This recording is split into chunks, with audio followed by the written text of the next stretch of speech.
Ojito con lo que viene sucediendo con Donald Trump en los Estados Unidos, porque jueza federal detiene sus intenciones. Él pretende armar la cortina de humo con el tema de Nicolás Maduro. Esto se le sale de las manos y no esperaba que la jueza federal Tanya Chutkan le cerrara las vías legales y lo haga comparecer ante la justicia. Veamos el análisis de George Will acerca de lo que viene sucediendo en los Estados Unidos y cómo esto se habla que sería el principio del fin de este presidente que es un loco que ha llegado al poder. Así que Donald Trump acaba de sufrir lo que analistas legales están llamando el colapso judicial más devastador de su vida, después de que la jueza federal Tanya Chutkan rechazara su última moción de emergencia y ordenara el inicio inmediato de procedimientos que podrían resultar en su arresto preventivo. Y lo que desencadenó esta crisis sin precedentes fue la revelación de que Trump, a pesar de estar explícitamente prohibido por orden judicial, intentó contactar a testigos clave a través de cuentas intermediarias en redes sociales, utilizando códigos y mensajes cifrados que los investigadores federales lograron descifrar. Según múltiples reporteros que estuvieron presentes en la sala, el colapso emocional de Trump fue tan severo que la jueza tuvo que suspender la audiencia durante 15 minutos.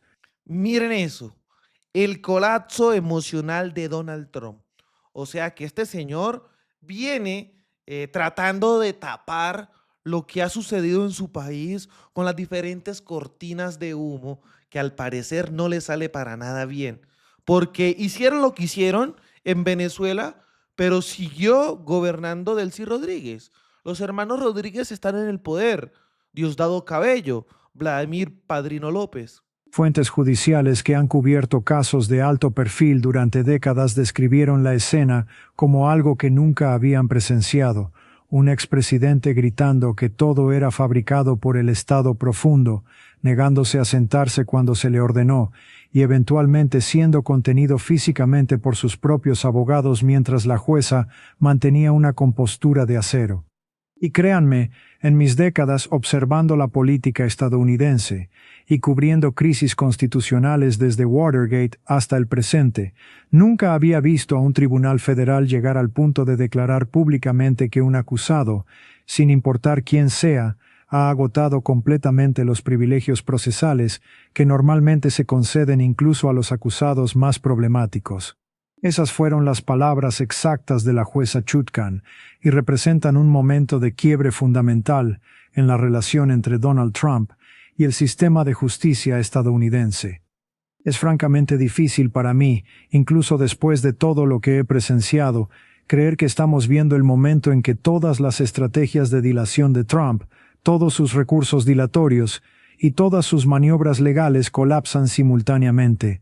Pero permítanme ponerlos al día sobre exactamente cómo llegamos a este punto de ruptura constitucional. La tensión había estado aumentando durante meses, mientras Trump enfrentaba múltiples casos criminales federales y estatales.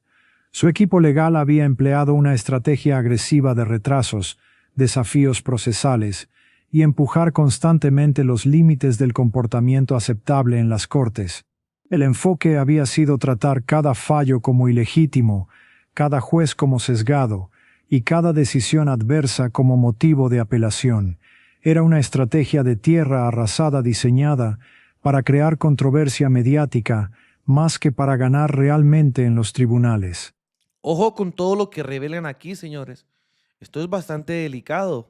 Según el reporte de Politico del 2 de enero, las tensiones entre los abogados de Trump y la jueza Chutkan habían estado escalando durante semanas. El equipo de defensa había intentado repetidamente introducir mociones que la jueza ya había rechazado, cada vez reformulando los argumentos desde ángulos ligeramente diferentes, esperando colar el material por la puerta trasera. La jueza Chutkan había emitido advertencias cada vez más severas de que futuros intentos resultarían en sanciones formales. Pero aquí es donde los principios fundamentales del Estado de Derecho entran en juego. Durante la audiencia de ayer, Según CNN y múltiples reporteros presentes en la sala, la jueza Chutkan presentó evidencia que cambió completamente la naturaleza del caso.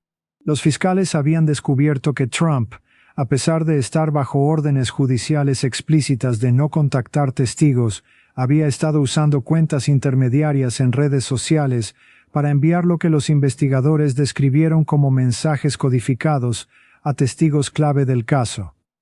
Según NBC News, que revisó los documentos presentados ante la corte, la evidencia incluía capturas de pantalla, metadatos forenses y análisis de patrones de comunicación que mostraban cuentas aparentemente no relacionadas en Truth Social y X, publicando mensajes que contenían referencias específicas que solo ciertos testigos del caso entenderían. El análisis forense digital reveló que las publicaciones provenían de dispositivos y ubicaciones directamente conectados al círculo interno de Trump en Mar-a-Lago. Y entonces vino el momento que lo cambió todo.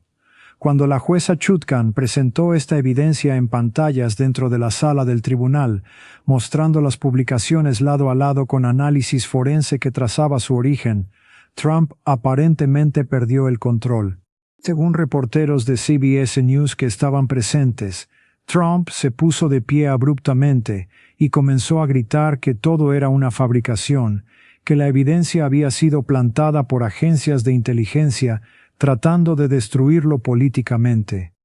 La jueza Chutkan, manteniendo lo que los observadores describieron como una calma notable ante la explosión, le pidió a Trump que se sentara. Cuando él se negó y continuó gritando, ella pidió a sus abogados que controlaran a su cliente. El abogado principal de Trump, Todd Blanche, se acercó e intentó convencer a Trump de que se sentara, pero según The Washington Post, Trump lo apartó físicamente y continuó su diatriba. Fue entonces cuando la jueza Chutkan hizo algo extraordinario. Miró directamente a Trump y le dijo, en un tono que los reporteros describieron como firme pero medido, que él estaba en su tribunal, bajo su autoridad, y que o seguía las reglas básicas del decoro judicial o sería removido y la audiencia continuaría sin él. Le dio 10 segundos para sentarse y guardar silencio. Trump, según múltiples cuentas, pasó esos 10 segundos mirando a la jueza con lo que fue descrito como una mezcla de incredulidad y furia antes de finalmente, a instancias urgentes de sus abogados, tomar asiento. Pero el daño ya estaba hecho. La jueza suspendió la audiencia por 15 minutos para permitir que todos recuperaran la compostura, pero cuando regresó, el tono de todo el procedimiento había cambiado fundamentalmente. Como alguien que ha estudiado crisis institucionales a lo largo de la historia estadounidense, puedo decirles que este momento representa algo más profundo que simplemente un acusado perdiendo los estribos. Representa el punto donde el sistema judicial estadounidense se ve obligado a confrontar directamente a alguien que se niega a reconocer su autoridad legítima. Ahora bien, esta no es la primera vez en la historia estadounidense que hemos visto a figuras poderosas desafiar la autoridad judicial. Consideren el caso de Richard Nixon durante Watergate. Nixon intentó ejercer privilegio ejecutivo para retener las cintas de la Casa Blanca que los fiscales habían solicitado mediante citatorio. Peleó el caso hasta la Corte Suprema, argumentando que el presidente tenía autoridad absoluta sobre materiales ejecutivos. La diferencia crucial es que cuando la Corte Suprema falló unánimemente en su contra en julio de 1974, ordenándole entregar las cintas, Nixon cumplió. Entendió, a pesar de saber que esas cintas probablemente terminarían su presidencia, que desafiar a la Corte Suprema destruiría las instituciones fundamentales que sostenían su autoridad. En términos conservadores tradicionales, Nixon respetó el principio de que ningún hombre está por encima de la ley, incluso cuando ese principio lo condenaba. O consideren el caso de Bill Clinton durante su impeachment y los procedimientos legales relacionados con Paula Jones y Mónica Lewinsky. Clinton intentó reclamar inmunidad presidencial para evitar ser demandado mientras estaba en el cargo. Ese caso también llegó a la Corte Suprema y cuando el tribunal falló unánimemente en su contra, Clinton aceptó el fallo, dio su testimonio, por más humillante que fuera, porque entendió que el sistema requería su cumplimiento. Incluso cuando miramos casos más antiguos, como el presidente Andrew Johnson enfrentando impeachment en 1868, vemos un patrón similar. Johnson, a pesar de ser combativo y beligerante con el Congreso, reconoció la autoridad del proceso de impeachment, participó a través de sus abogados, respetó, aunque a regañadientes, el procedimiento constitucional. El patrón que Trump ha establecido es fundamentalmente diferente y profundamente preocupante para cualquiera que valore las instituciones republicanas. Trump ha tratado cada orden judicial no como una decisión vinculante de una rama coigual del gobierno, sino como una sugerencia que puede ignorar si no le conviene políticamente. Ha tratado cada advertencia judicial como persecución política en lugar de como el ejercicio legítimo de autoridad judicial. Lo que distingue este caso de precedentes anteriores es la sistematicidad de la obstrucción. No estamos hablando de un incidente aislado o un error de juicio. Estamos hablando de un patrón documentado de violaciones intencionales que se extendió durante meses, a pesar de advertencias cada vez más explícitas de que había consecuencias por delante. Entonces, ¿qué es exactamente lo que Trump hizo que cruzó esta línea final? Permítanme explicar con precisión lo que está en juego aquí, porque los detalles técnicos importan enormemente para entender por qué la jueza Chutkan tomó una medida tan dramática. Trump había estado bajo lo que se llama una orden de mordaza o gag order, un instrumento judicial común en casos de alto perfil diseñado para evitar que las partes hagan declaraciones públicas que podrían contaminar el pool de jurados o intimidar a testigos. La orden específicamente le prohibía a Trump hacer comentarios públicos sobre testigos, fiscales, personal del tribunal o jurados. Ojo con toda esa información, señores. Potenciales. Según expertos legales que revisaron los documentos presentados ante la Corte, Trump había violado técnicamente esta orden docenas de veces con publicaciones en Truth Social y declaraciones en mítines. Cada vez, sus abogados argumentaban que tenía derechos de primera enmienda, que estaba respondiendo a ataques políticos, o que sus palabras no alcanzaban el umbral de violación real de la orden. La jueza había mostrado paciencia notable, emitiendo multas crecientes, pero evitando sanciones más severas, aparentemente consciente de que encarcelar a un expresidente crearía una crisis política sin precedentes.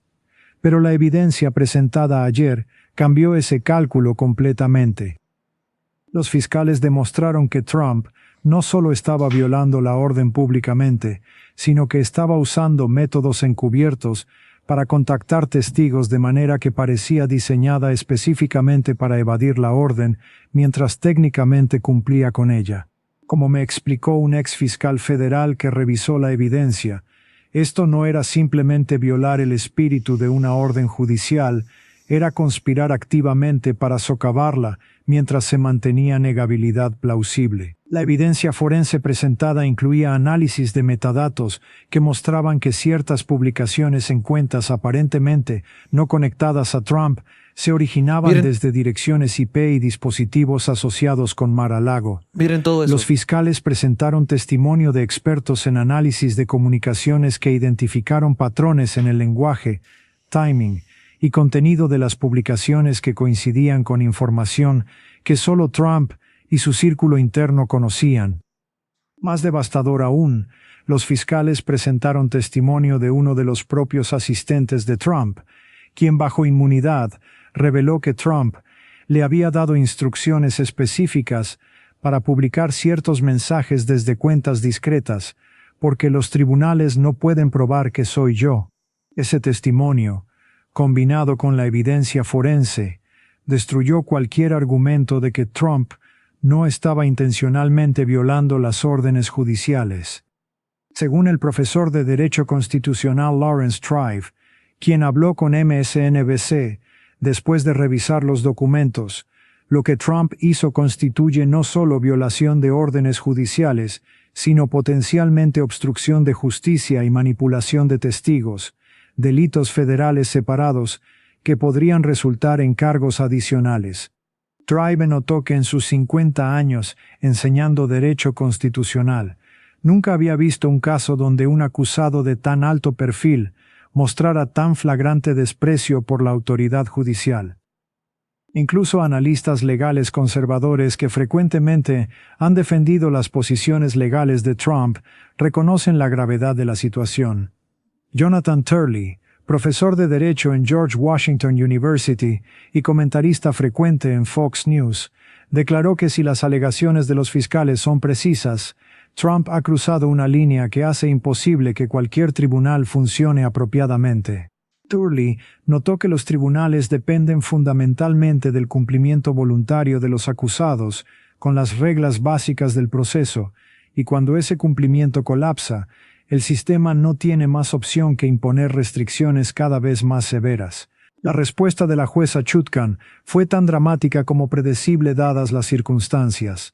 En un fallo escrito de 47 páginas publicado horas después del incidente en la corte, ella detalló sistemáticamente el patrón de violaciones de Trump, explicó por qué había agotado las opciones de sanciones menores y describió las nuevas restricciones que impondría inmediatamente. Primero, Trump ahora debe usar un monitor de tobillo electrónico las 24 horas del día, permitiendo a las autoridades rastrear su ubicación en todo momento. Segundo, se le prohíbe el acceso a redes sociales excepto a través de un abogado que debe preaprobar cualquier publicación. Tercero, cualquier comunicación con individuos que no sean familia inmediata o abogados debe ser reportada a los oficiales de prejuicio dentro de 24 horas. Pero aquí está lo más significativo.